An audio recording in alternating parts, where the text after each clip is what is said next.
Today I am going to show you how to make a Simon game using mainly JavaScript, but also HTML and CSS. Simon is a game, it's based on a real game, a physical game in real life, and we're going to recreate it with JavaScript. And there is a 4 different lights or colors, and they will light up in a certain order. So the player has to remember the order. Each round, an additional light is added, and the player has to remember all the order so far in the game until you get to 20 rounds, and then you win the game. So let's see what the final product is going to look like.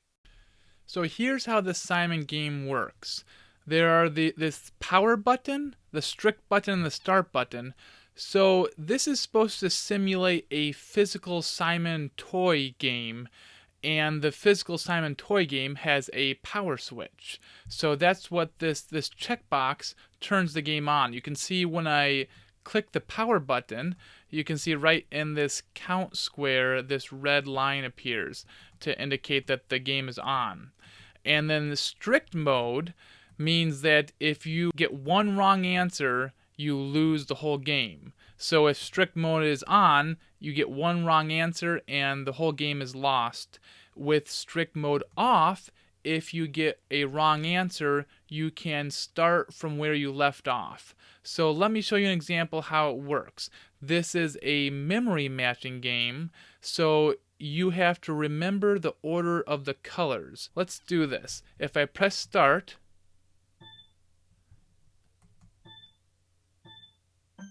so I have to remember the order of these.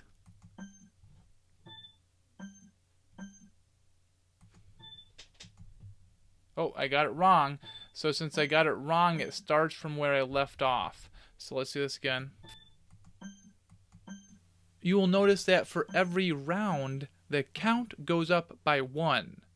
And if I get something wrong, the count flashes no. So it starts from where I left off because I'm not in strict mode. But if I turn on strict mode and I get it wrong, you can see this count is going to go down to 1 because I got it wrong. And I have to start the game all over again. So let's go into the code because this is what we're going to be building. Okay, I have Sublime Text open on the left, and then I just have my browser with the Simon game open on the right. And in this tutorial, I'm mainly going to focus on the JavaScript. So I already have the HTML and the CSS written. You can see the HTML file here, the CSS file here. The JavaScript file is empty. So I'm going to review the HTML and the CSS and show you how those work. And then I'm actually going to write all the JavaScript and explain that as I go. First, let's see how the project is structured. So my root folder is just Simon game, and then I have my index.html file. That's the file you see here. And then I have a JavaScript folder and a CSS folder. Now inside these folders, there's just one file. So really, we could have probably put all of this into the root folder, but it's good to get into the mindset of the best practices, and generally you'll have all of your JavaScript in one folder and all of your CSS in another folder. So right now we're not going to need to see this file structure again, so I'll just close that. Okay, and let me just readjust this a little bit, and I'm going to start going through this HTML here. So you can see from here to here is the heading. Now this is stuff that's not going to really appear on the page, but it's stuff important for the page. The first thing I want to point out is this font here. I'm bringing in a Google font. Now Google makes all these fonts that you can use on websites. They're free to use, and they have a lot of unique fonts that you can use. So that's the word Simon here uses the Google font. It's called Original Surfer. So if you just look up Google Fonts, it gives you instructions on how to include them in your web page. And also there's Google Font Effects. So you can see right here it says effect equals emboss. And that's why you can kind of see a border around this. It's embossed. And Google Fonts have all sorts of effects you can use. So I would highly recommend looking up Google Fonts and the effects if you're not already familiar with them. And then here is where we link to our CSS file. That's the one right here. And then something else to look at is how we are basically importing these audio files to use. So there's 4 different audio files. We have the audio tag, and there's the opening and closing tag. In HTML, most tags have opening and closing tags, and we have these set to different IDs, which we will reference later in our JavaScript. And the source is just this file right here. If you're following along, you can use these same files, or you can use your own files. So we have the 4 different audio files for the sounds that are going to play when each of the buttons are pressed. Before I go over the rest of the HTML, so this HTML here is what actually makes up the actual page that you can see here. But let's go over to the CSS. I'm not going to go through everything on here. I will link to both the HTML and the CSS in the description of the video, so you're not going to have to type all of this out if you're following along. You can just download the HTML file and the CSS file. In fact, all these files will be on the GitHub repository that's linked to in the description. So you can see for the body, you can really use anything for the background, but I just use this repeating pattern here. That's why we have this texture. We could have also used a solid color. And then this is just standard CSS. You can see that I'm using the Google font for some of these things. And so for CSS, just a quick refresher, if you have a dot, that's going to apply to a class. And then if you have a hash mark like this, it's going to apply to an ID. So I'll actually explain that a little more once we get back to our HTML here. So in the body of our HTML, we have this outer circle. And this outer circle, you can see this is the opening div tag, and this is the closing in tag. So everything is within the outer circle. That's this dark black circle all around here. And then here we have the top left, top right, bottom left, bottom right. And those are just these colors here. And the IDs are important for 2 reasons. The point of IDs is that there's only one of them. So whereas classes, you can have multiple things with the same class, IDs, you can only have one element with the same ID. So we use the IDs in our CSS. That's one of the ways we use them. For instance, with this top left here, if I go in here, if I scroll down, we'll be able to see top left. And this is the CSS to create this green section here. You can even see background is dark green here. The other purpose of the IDs is that we can reference them in JavaScript. And a lot of these we are going to reference in JavaScript because we are going to add click handlers, and we are going to use JavaScript to show what's going to happen when you click the different elements on the page. So we also have this inner circle. That's this gray circle here, and it has a bunch of stuff inside the inner circle. You can see nested within the circle. So we have the title, and you can see that there's a special class, font, effect, emboss, and that's how we get the effect on this from the Google font. And then we have these switches. The switches are these check marks here. Now we could change these check marks to be toggle switches or buttons or something that would look more similar to the physical Simon game toy. But for now, I just have them as checkboxes.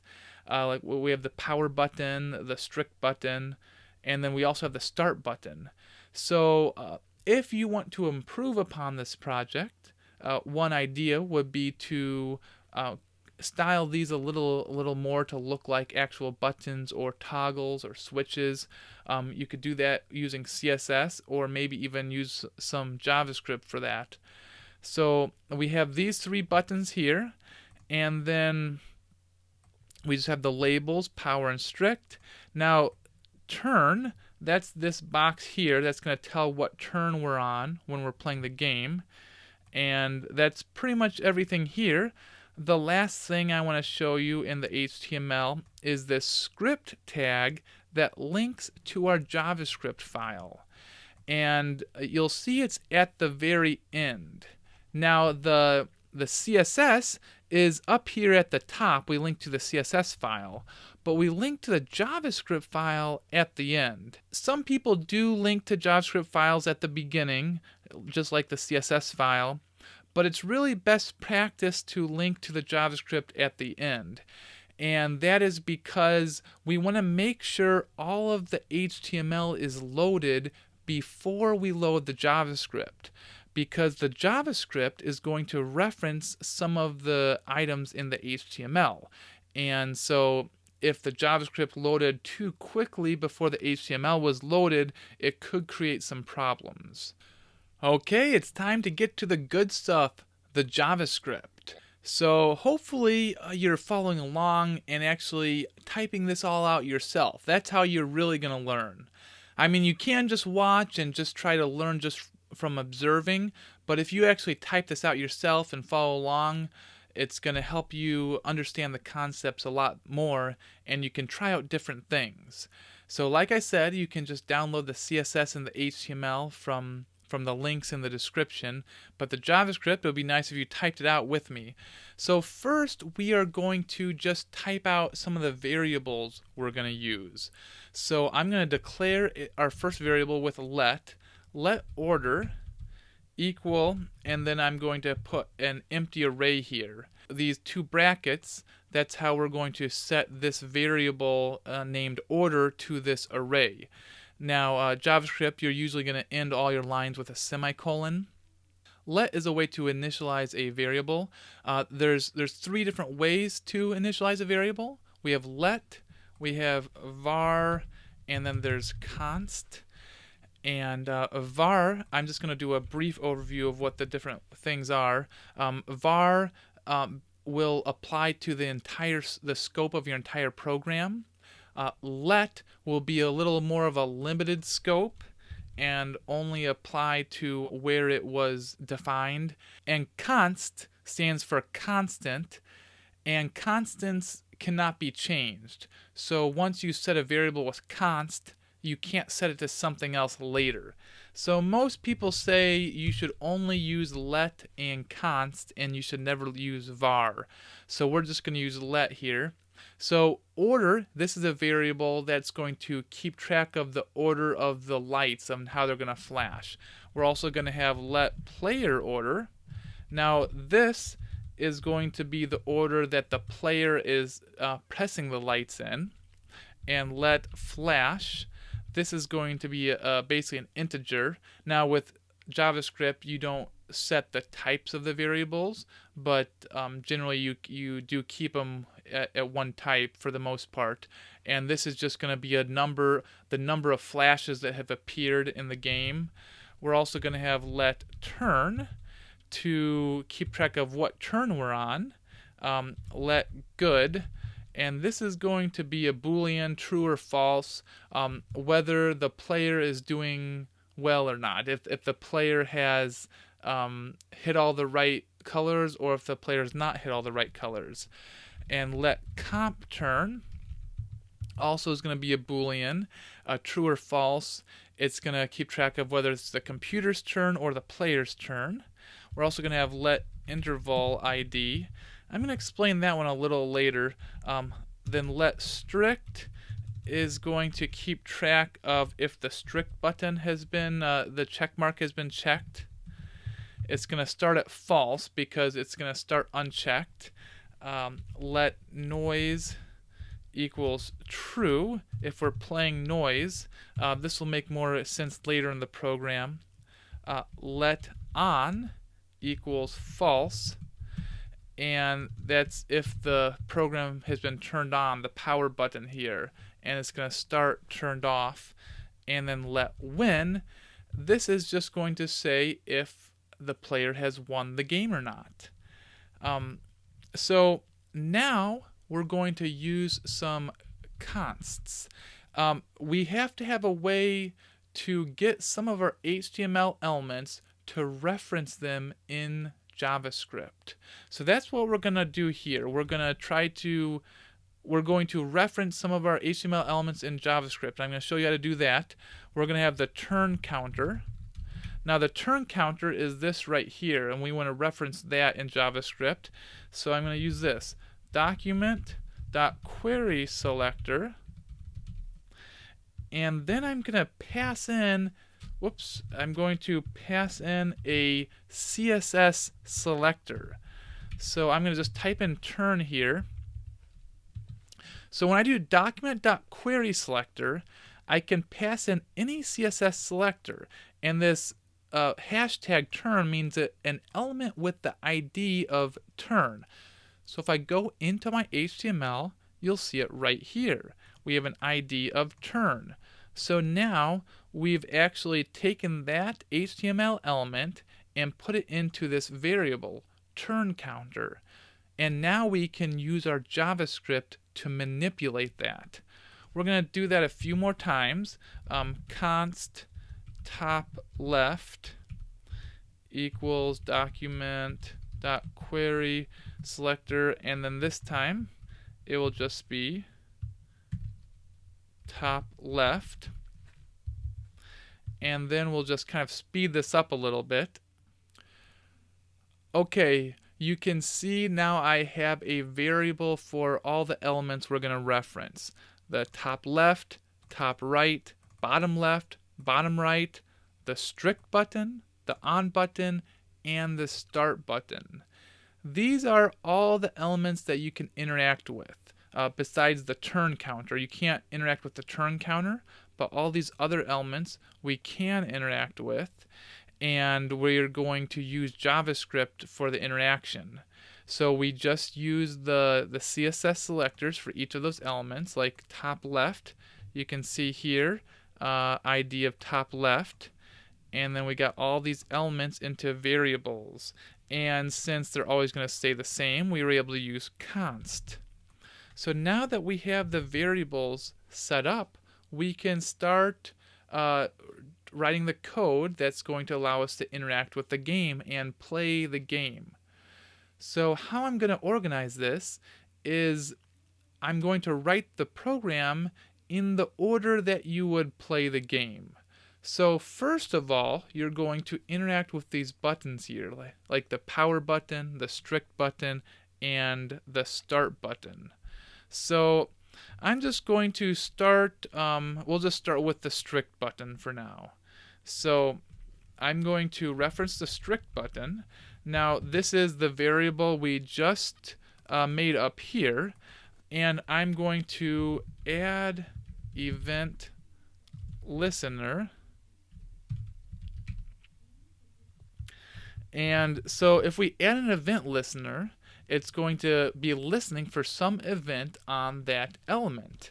And the event is going to be change. And so I'm going to pass in a function. Now this is going to be an arrow function here. There's a couple ways to make functions in JavaScript, and this is a common way for event listeners where this is what we're going to be passing into the function, and you put the arrow, the equal, and then the more than sign, and we have these curly braces, and this is what's going to happen when that check box is changed.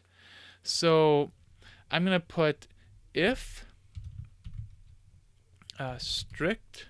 Well, before I actually do this, I want to actually show you it working. So let's just do a console.log, and I'm going to say checked. So a console.log, if we open up the JavaScript console, we can see something happen with this. So I'm going to save this. I'm going to refresh here. Now I'm going to open up the JavaScript console on the side here. Now, if I click the strict button, we should see something appear here. Okay, you can see it now says checked because this changed. Now, this would actually work. You can see every time I click here, it increases the number because it's saying that it has put that word that many times. This could really be also add event listener click. This could be click or change, and it would do the same thing because we're just trying to keep track of when we clicked it or changed it. Because we are going to, in the code, the logic of the code, it's going to check whether that checkbox is checked or not. So let me show you that now. First of all, I'll close the JavaScript console, and we'll just move this back over. So we can see the code a little better.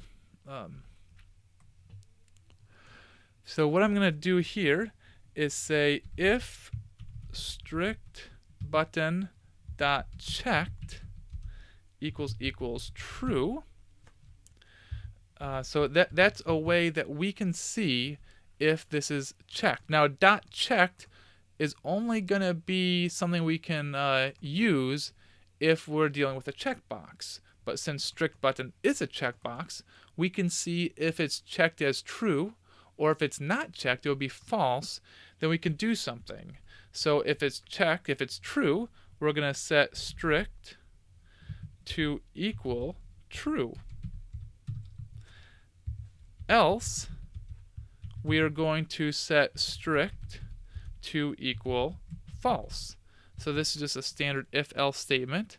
So if it's checked, strict should be true, else strict should be false. So we've now just finished that whole button, and we can go on to the next button, which is going to be the on button. So again, I'm going to do an add event listener, and again, it's going to be a click event. And so I'll pass in the event. You'll see, notice that above, we pass in the event to this function, and we never use that event here. That's okay. It's still that's still when you're creating an event listener, you always pass in the event, even when you're not going to use that event in the function. So this time, again, we're going to check if the on button dot checked equals true. And so if the on button is checked, we'll do a few. Now we're going to do two things. We are going to set on to equal true, just like we said strict to equal true. And remember, these variables come from up here, on and strict. But we're going to do one more thing. If you remember in the example I showed you at the beginning, when you turn the power on, we want a line to appear right here to show that it's on. So to do that, I'm going to do turn counter dot inner HTML. Now inner HTML, well, let me just finish writing this line. So this is going to equal and just this dash. Inner HTML is something that you can use on any HTML element to set the HTML to something different. So now the HTML within this turn counter is going to be this line. So if we look in here, right now, here's the turn counter, and within the turn counter is nothing. Between these two brackets here, there's nothing there. But when we do this turn counter.innerHTML, it's going to put a dash right in the turn counter. So we'll do the else here.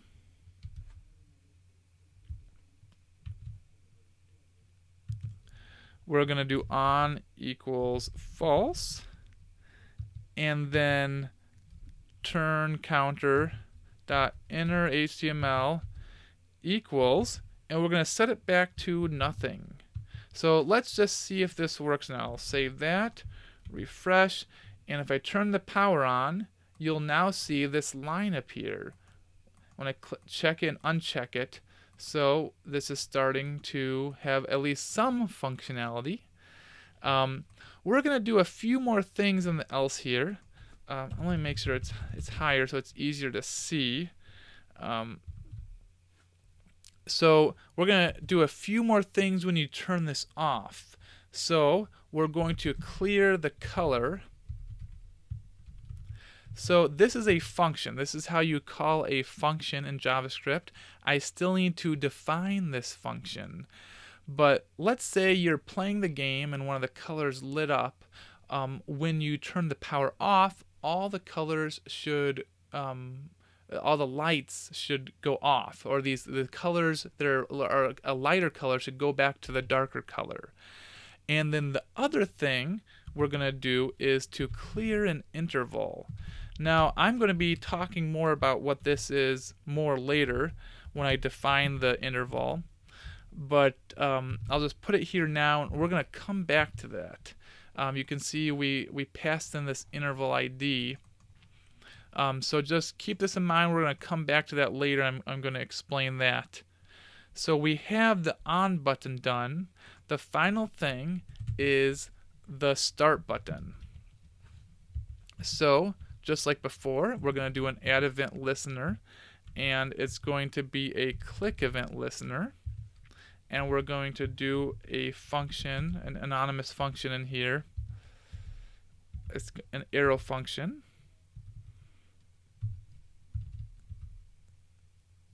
And here, we're going to just do one thing.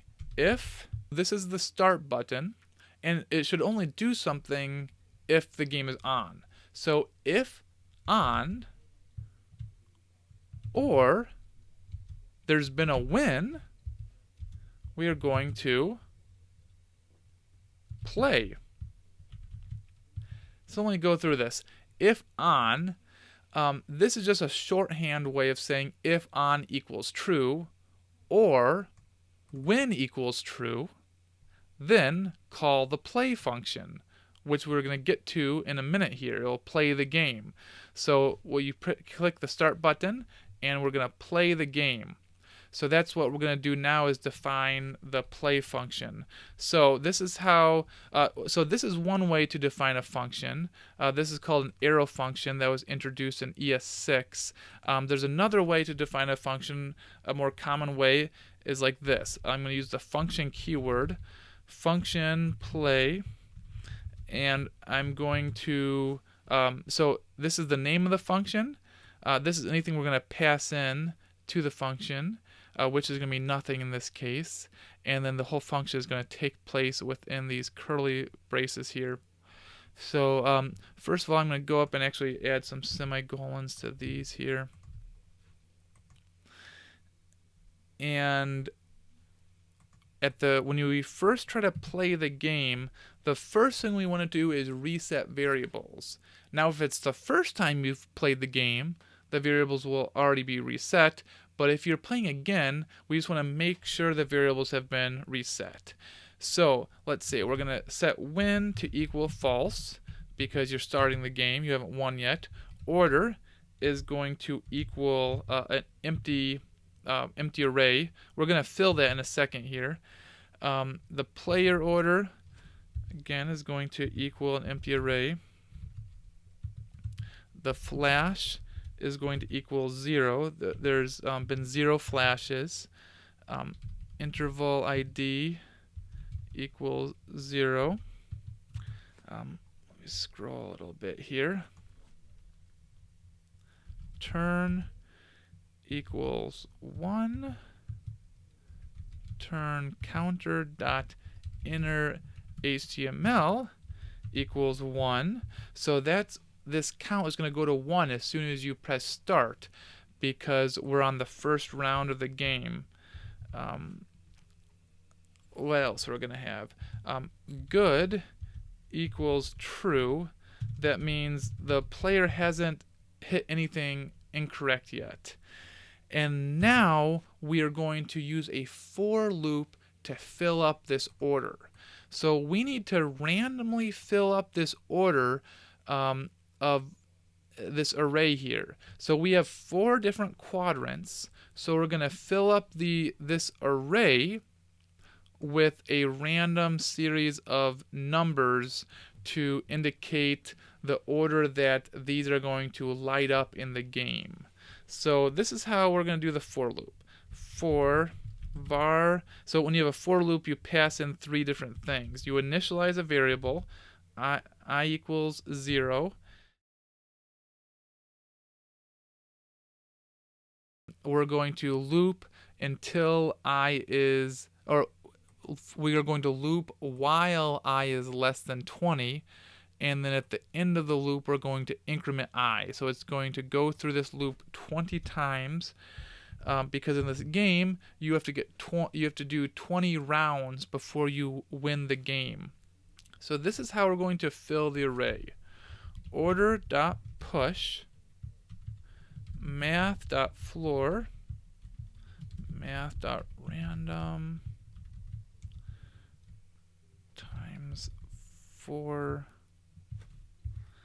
and then plus 1. So this whole line basically gets a random numbers between 1 and 4 and fills this array. So this is the array. We're going to push something onto the array. And what we're going to push onto the array, we have a random number. This gets a random decimal, but when we multiply it by 4 and then add 1 here, it gets the number between 1 and 5. But it could still be a decimal, so math.floor is going to round it down. So we can actually see what happens here by just doing another console.log. So I'm going to do console.log, and I'm just going to log order. So if we go into our page here, and I'm going to open up the JavaScript console, okay, with the power button and the start button, you will see that we have this array. This is an array right in the console, and it's just 20 numbers, 20 random numbers between 1 and 4. So that's how we've made this array that's going to show the order that those lights are going to flash in the game. So let's go back over here, and we'll set the comp turn to equal true. It starts with the computer flashing lights, and then the player has to match those lights. And then we start the first turn. So this, I'm going to just type in and I'll explain what it means. The interval ID equals set interval game turn 800. So let me break this down. Set interval means it's going to run a function after every certain amount of milliseconds. So set interval, it's going to run the game turn function every 800 milliseconds. That's going to make it so the computer flashes a light on here every 800 milliseconds. And it's going to keep repeating until this interval is cleared. Now the interval is going to clear after all the lights have flashed, but I haven't done that yet. But we need this interval ID here. That's what we set up here, and we have it down here. The reason why we have an interval ID is so we can clear the interval. So I told you we're going to come back up to here. If you turn the power off, clear interval, that means it's going to stop Simon from flashing the colors because it's going to stop running the game turn function every 800 milliseconds. And the game turn function is what flashes the colors. So this starts the game. So now that we've referenced the game turn function, let's define the game turn function. Okay, the game turn function. So I define the function the same way, function game turn, and then we are going to say what's going to happen when this function is called. So on is going to equal false. Now this is just a tricky thing where whenever on equals false, the player cannot click any of these buttons. So while the computer is flashing colors, we don't want the player to be able to click any of the buttons. So that's why on is set to false here. So now, let's see, if flash equals turn, then we're going to do something. So that means if the number of times the lights have flashed equals the turn that we're on, the turn shows right here, then that means the computer's turn is over. So if the computer's turn is over, we're going to clear the interval. In a bit, we'll show what happens if the computer's turn is not over. But if it's done flashing all the lights like that, we're going to clear the interval. This is what we talked about earlier with the interval ID. Comp turn is going to equal false. And then we're going to clear the color if any colors are lit up. And on is going to equal true. Now that on is equal to true, that means the player can now start pressing buttons on there. So down here, if it is the computer's turn, then we'll do these things. If the turn's not over, if it's the first thing we're going to do, we're going to clear the color because we're going to clear the color from the last time the computer lit up something. Oh, and that reminds me, I forgot to put the parentheses on the end. Whenever you're going to call a function, you have to put parentheses on the end of the name there. So clear the color. And now I'm going to set a timeout. Set timeout is very similar to set interval. So set interval is going to keep repeating this over and over. Set timeout is going to do something once after a certain number of milliseconds. So again, I'm going to use one of these arrow functions from ES6, and it's going to run this function after a certain number of milliseconds. So I'll put the milliseconds at the end. So I haven't defined what the function is, but you can see here that it's going to wait 200 milliseconds and then do what's in here. So what's in here is it's going to flash a number or a color. So we have to know what colors it's going to flash. Is it going to flash the green, red, yellow, or blue? So we're going to have an if statement here. So if order flash equals 1,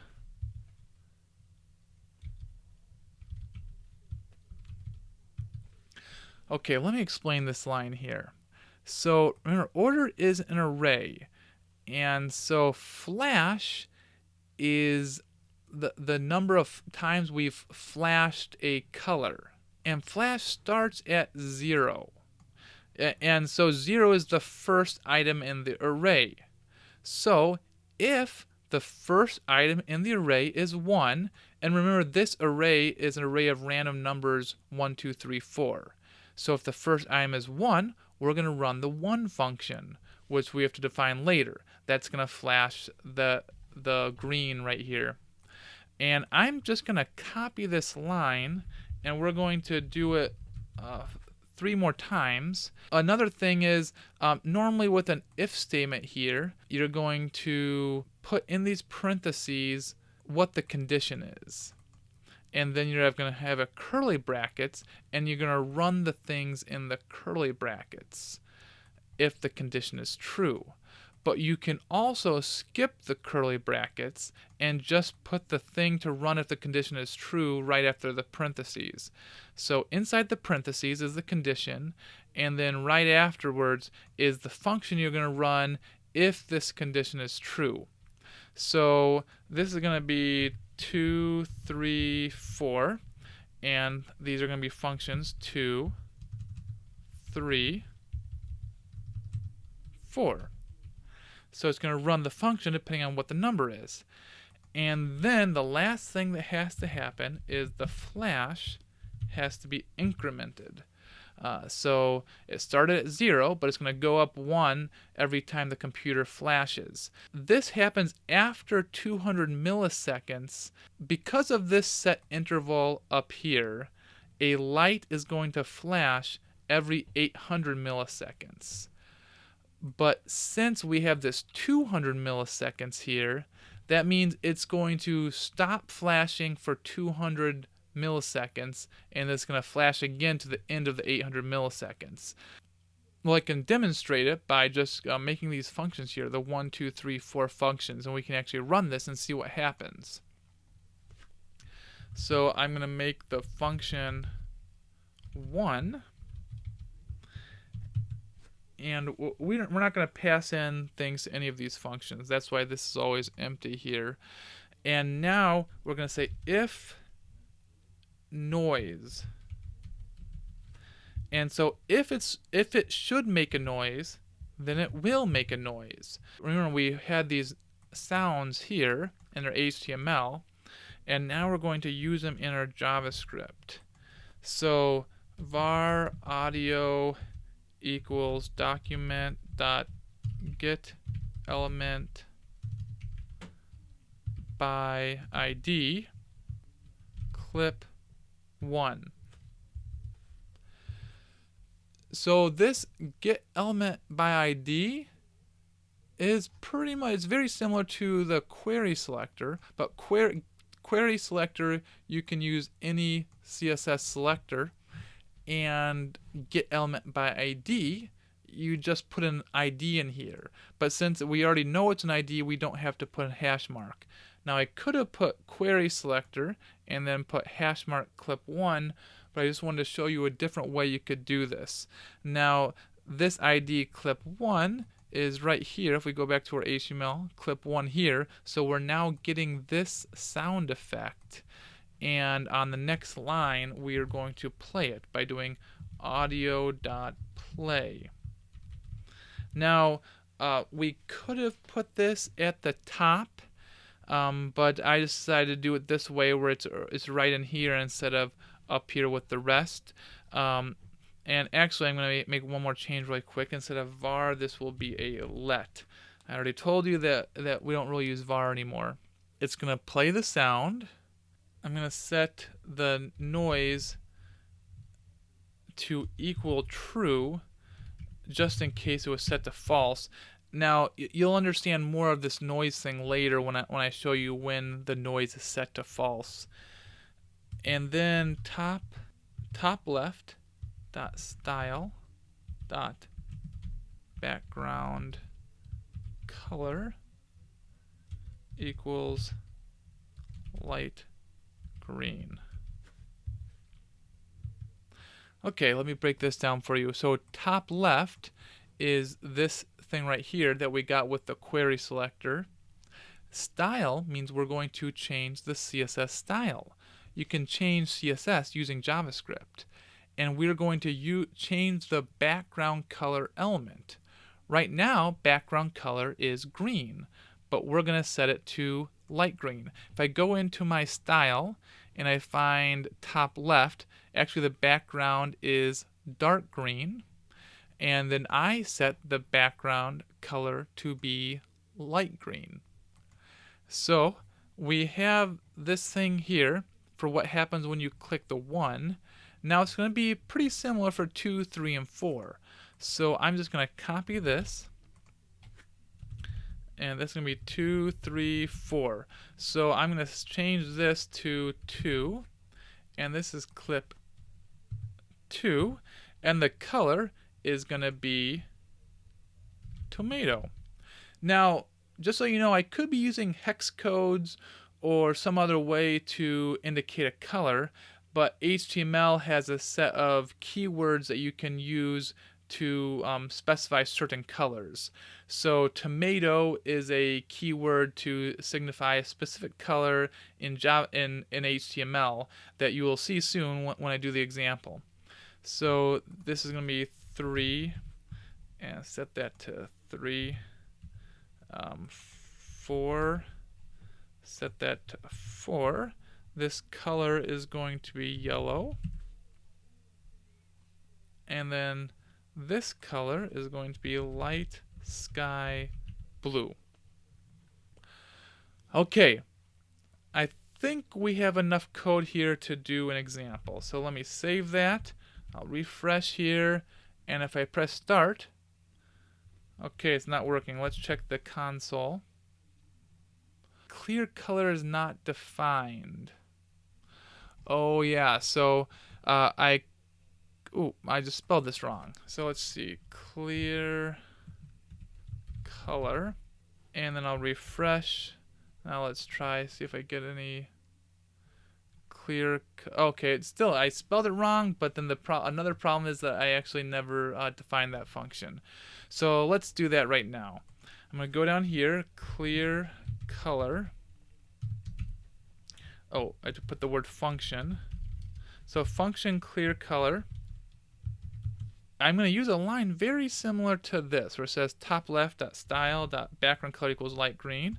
So top left.style.background color equals dark green, because that's the initial color that we specified in the CSS. And then same with this one. Now I'm seeing another problem. Now that I'm actually copying and pasting, we have top left here. This is supposed to be, okay, we got top left here. This is supposed to be top right. This is supposed to be bottom left. And this is supposed to be bottom right. So now I can continue to copy and paste, and I'll be getting the right code here. So let's see. This, instead of tomato, is going to be dark red. And then the bottom left, instead of yellow, is going to be golden rod. See, these are all HTML color names. And then the bottom right, instead of light sky blue, is going to be dark blue. Okay, let's see if we're going to get any errors now. I'll power this on, press start, and it seems to be working. So let me close that for now. So you can see it just went, but it never really went back.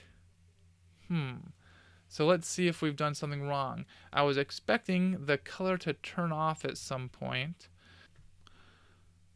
Oh, the problem was I put dark color here instead of dark green. So it never turned back to dark green. So let's try it again. I'll save this, refresh, and start this. Okay, so now it turned green.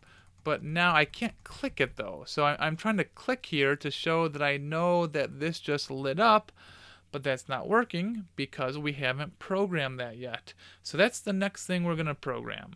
So to make it so a player can click these colors, we're going to have some more event listeners. So let me move this code up a little bit, and I'm going to add some more event listeners. So top left add event listener, and this is going to be another click event listener because we're just listening for the user to click the top left. And just like before, event,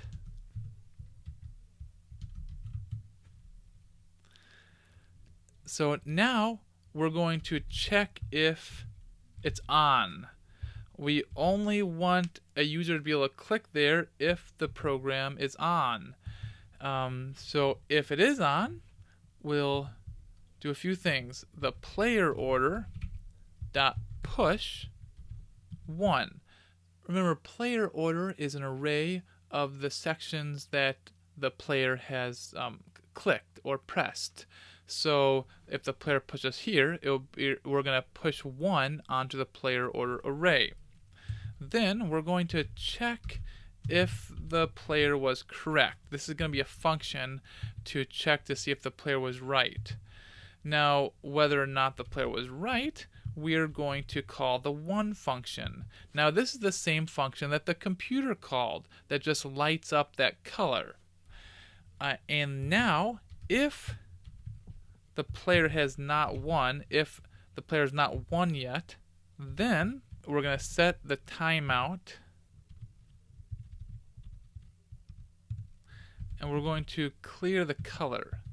So after 300 milliseconds, we're going to make sure the color is cleared, that the color that the user clicked is going to clear after 300 milliseconds.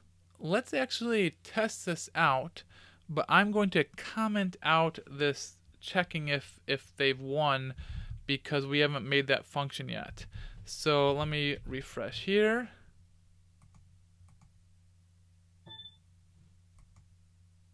Oh, actually it only works if I click up here. Yep. That worked. Except the color didn't clear because I forgot to put parentheses here. So let me just try again to make sure everything works. Okay, we got that one to work. And now, well, let me uncomment this.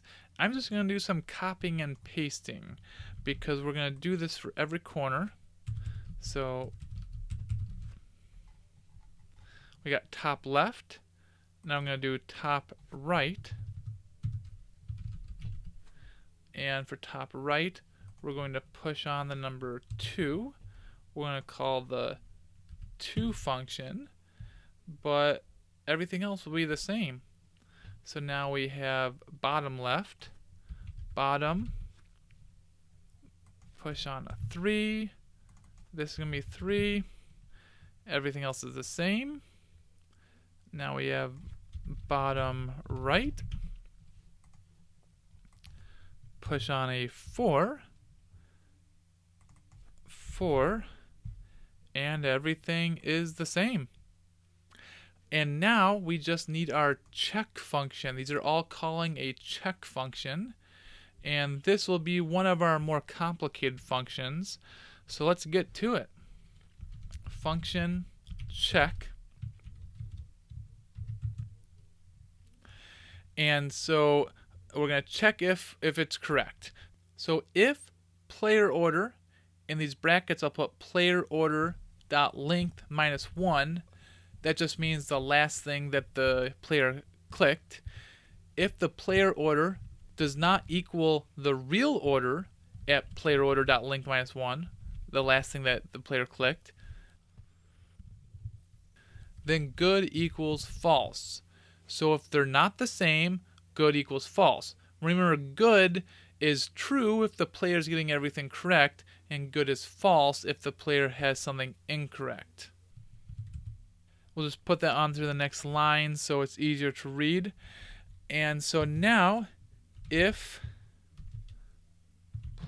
player order dot length equals 20, that means they've gotten every single one right, and good, that means they haven't missed anything. If good equals true, now I could have just put and good. I didn't have to put good equals true. In fact, I will just do that. If we're on the 20th round and good, we haven't got anything wrong, then we'll call the win game function. If good equals false, that means the player got something wrong. We're going to do something else. So first, I'm going to flash the color. This is the function that we still have to write. Then the turn counter dot inner HTML is going to equal no. That just means right in here it's going to say no. And then the next thing that's going to happen is that we're going to set a timeout. And then the turn counter is going to be set back to the turn number. So it was the turn counter was set to no, but after a certain amount of milliseconds it's going to go back to the turn number. And then also we're going to clear the color. So we are flashing the color here, and then we're going to clear the color here after a certain number of milliseconds. And I'll just put those milliseconds, which is going to be 800 milliseconds. We're also going to do something special if we're in strict mode here. So if strict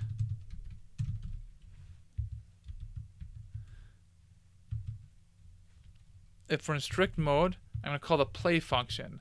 And remember, play function is just like repeating the whole game, starting the game over with. Else, if we're not in strict mode, then we can repeat the round. So let me set some things up here to repeat the round. So if you get something wrong, then the round is repeated if you're not in strict mode. So comp turn is going to equal true, and the flash is going to equal 0, and the player order is going to be an empty array. Good equals true, because now we're back to having nothing wrong because the round has just started. And interval ID equals set interval. So we're starting this just like we did before in the play function with a set interval by calling game turn with every 800 milliseconds. And then the final thing that's going to be in this function is noise equals false. So remember, we're still in the good equals false if statement. So if the player got something wrong, we're not going to play a noise. Noise is going to equal false. You only play the noise if the player got clicked on the right thing. So now we can see up here why we check to see if noise is true. We have a few conditions so far. The condition if the player wins the game, the condition if the player is wrong, but now there's the condition if the player got it correct but has not won the game yet. So that's the condition I'm going to do now. So if turn equals player order dot length and good, and we haven't won yet, then turn plus plus. So we've now gone to the next turn. And we're going to clear the player order for the next turn to begin. Comp turn is going to equal true.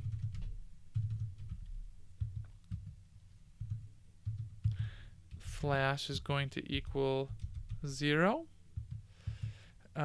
Turn counter dot inner HTML equals turn. Now there is some code that's repeated from here to here, so there could be some room for refactoring here. And interval ID equals set interval game turn.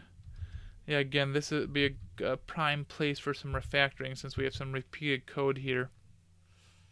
And that's it for this check function.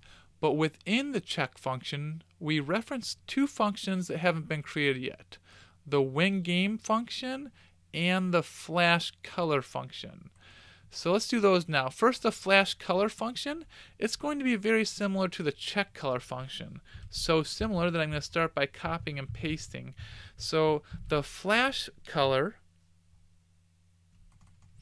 do flash color. We're going to just set these to the other colors. So light green, and then instead of dark red, it's going to be tomato. Instead of goldenrod, we'll have yellow, and this is going to be light sky blue. And then the other function is the win game function. I'll put that at the end. So function win game. And so when the game, if someone has won the game, first we're going to do the flash color function that I just defined here. Whoops. And then we're going to do turn counter dot inner HTML is going to be set to when, and on is going to equal false. So now a user can't click anything because on is equal to false, and then when is equal to true because the game has been won. And that actually should be the full game. So let's do some tests to see if anything goes wrong. So just saved. I'm going to refresh here. So let's see, we'll hit the power button, start. Okay.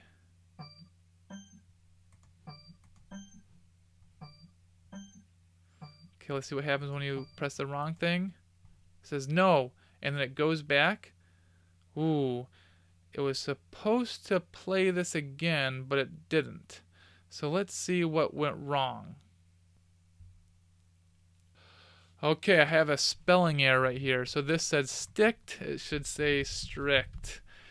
I'm sure some of the viewers probably saw that I spelled that wrong. Okay, so that was supposed to be if strict. So let's save that, refresh. Let's see what happens here.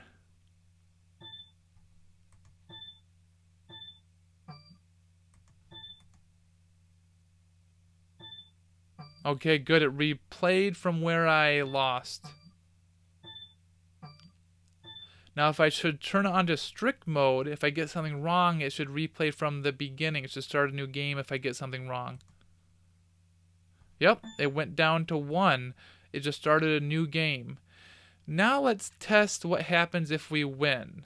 Now, I'm not going to sit here and go through 20 rounds to see what happens when I win. I'm going to just make a change in the code here. So instead of length equal 20, I'm going to change this to length equal 3 so we can check what happens after 3 rounds for winning the game.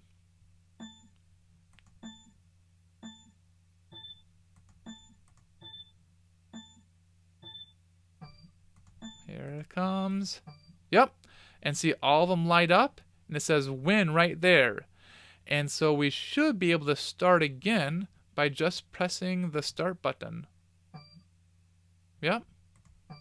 And then if we we can turn it off anytime. See, I click the power button, and the light went out, and then this went out. So we have just created an entire Simon game. Everything works. I talked about some areas of refactoring that you may be able to work on your own. You can make this design a little better. Some of this code that was repeated, we can try to not have repeated code. And I saw some other places, like right here, if comp turn, this could really even be an else statement. And you may be able to figure out a way to not even have the comp turn variable. But that's something you can try to figure out on your own. Thanks for watching. Again, my name is Beau Carnes. Don't forget to subscribe, and remember, use your code for good.